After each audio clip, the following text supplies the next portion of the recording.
to be here. Hello, I'm also joined by my colleague Deborah Forster, and we're going to be joined tomorrow for our workshop with Stephanie Sherman as well, and I can introduce them later. So Colleen Emmenegger, Deborah is here.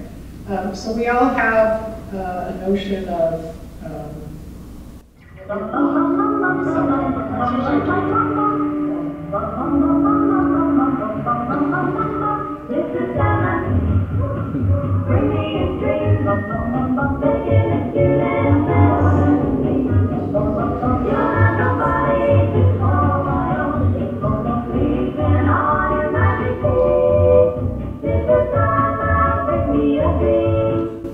all right, so that would be like this ideal world, right? This is something that this is really what autonomous cars are going to do, and this is something. What's that? Have you been to Italy? Yeah. I mean, but reality is much more complicated than that, as you'll see in this video.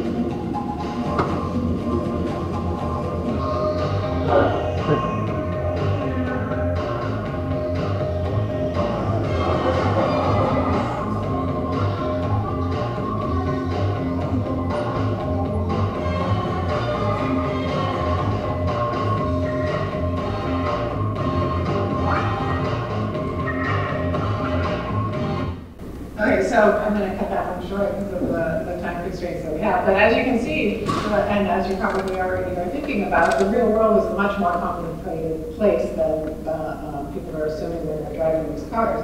And so we at the design lab, we have an approach called people-centered design, right? So we're totally human-centered, and we use the theory of distributed cognition to support our work. And through that, we think about, and we go out and we investigate and we explore what are people really doing in intersections right now.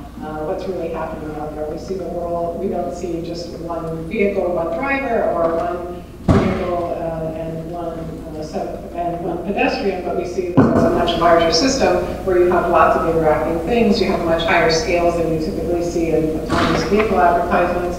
So you have multiple people, all of these things going on. It's a really complicated space. And this is the space that we're most comfortable in, that we find the most interesting. So we're people-centered research designers in the design lab. We use the theory of distributed cognition to support our work. And we also integrate speculative design, which looks in terms of futures, near, far, and very distant futures to also inform the development of our work as well. We are the design lab automation group. We call it, Deborah and I are calling it the automation playground because we're going in there to explore and play around with these different things. So we actually right now are made up of myself in the design lab. We're also working with contextual robotics, which is where Deborah is also part of. And we also have a component of speculative design in our work. And we're bringing in the Radio School of Management. So within the UCSB campus, this is kind of what our automation group looks like. We're also actually working in a broader Southern California environment as well. So there's the ones that we introduced you to, which is the Automation Playground and the Business School, which is the Radio School of Management. But we also work with urban planners at San Diego State University, and we're working with Lucy Irvine in their transportation. They do transportation and modeling. Oh gosh, I can see fire.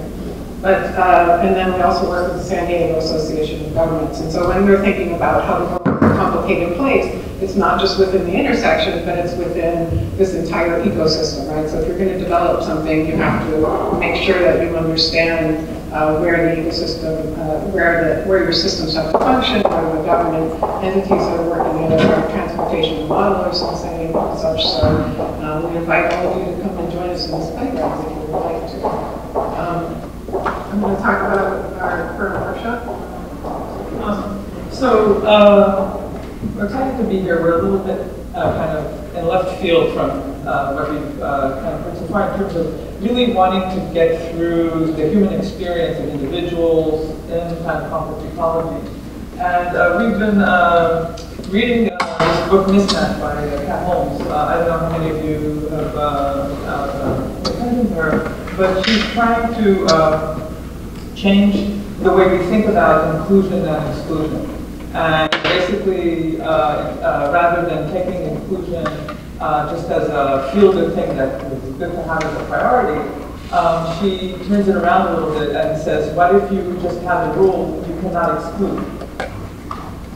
Which we can severe, you can't say you can't play. So basically, we're here, right? Yeah. So if we think as, rather than thinking as disability as kind of your personal health, something that happens to you, what about if you turn it around a little bit and you think about the mismatch between whatever conditions you have now and the technology and the sort of surroundings? So it's really the system that is mismatched to human needs, or to the diversity maybe of human needs. So we have a slightly different way of thinking about workshops. So we're going to have to talk a little bit about the space that we need to do something, because we work from a very experiential, participatory perspective. And so the motivation for our workshop is you can't say you can't play, which is something that, it's not Kat Holmes, it was Vivian Gossim-Talley, who worked with kids' playgrounds and play behavior in schools. But Kat Holmes took it as a motivation to think about inclusive design.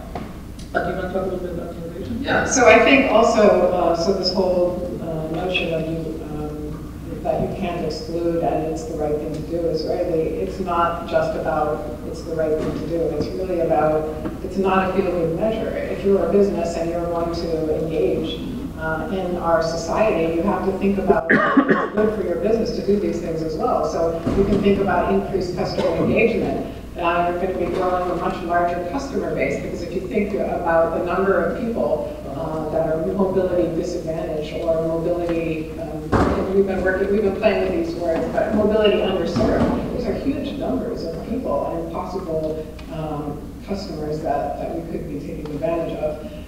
Also, when we engage, one of the things that we do in human-centered design is we engage with participatory design, and this really increases the quality of the products that you're making. And so you can think about innovation and differentiation being driven by some of the people and the issues as well. And also there's the whole notion of avoiding the high cost of retrofitting, right? And so later on, when you maybe have designed a product that needs to be brought up to code, you're going to have to go through it, and you're going to have to really seriously think about how much it's going to cost you to retrofit it. So these are some of the things that really were motivating me to come and talk to you about why thinking about design of autonomous vehicles, or any vehicles, or any technology for that matter, is really about a mismatch in design between people's abilities and the design that you're creating. And you know, we're hoping to leave it up to you to give us the business case for it. And I think already in the talks this morning we've got a lot of motivation for that. So Colleen says at one point, she says, we can interrupt our habits, even if just for a moment, to recognize the exclusion around us and invite people who have complementary ability biases to be co-designers in our solutions. And that's exactly what we're going to do in the workshop.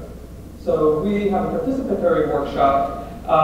We have stuff for you to actually engage in, because I think that behavior change happens from an experiential place. It doesn't happen from reading books or something like that.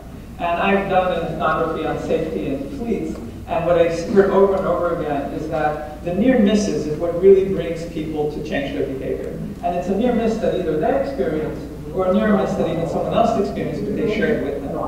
So we're not going to take you through near misses, but we want to take you in a workshop from examining your own mobility patterns to experiencing a shift in perspective through a mismatch lens, and all the way through to actually discovering design opportunities and even trying to play with imagining design solutions. And we will try and do them in 2 hours. We hope you'll engage us. And we also would like to, if people are interested, to sign up, because we're actually bringing materials and stuff like that for you to engage in, and that's what exactly. And that's it. And I guess this one is a cool. So I'll finish. This is some of the data that, from some of the data that I collected in San Diego. And this is what I call the video of Sally, the self-driving seagull. And here she is over here. And you can see that she doesn't have any blinky lights or doesn't communicate verbally or anything like that, but she still manages to go through the space. So we can take any questions, and we'd love to see you tomorrow at our workshop at 10:15. Any questions?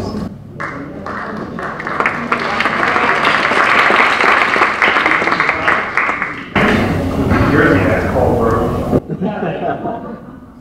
It was just amazing. I mean, this whole kind of the pause and the motion and the responsiveness and things is just really fun to watch. And she could have flown across the street. I don't know why she didn't, but she chose to fly. So thank you very much.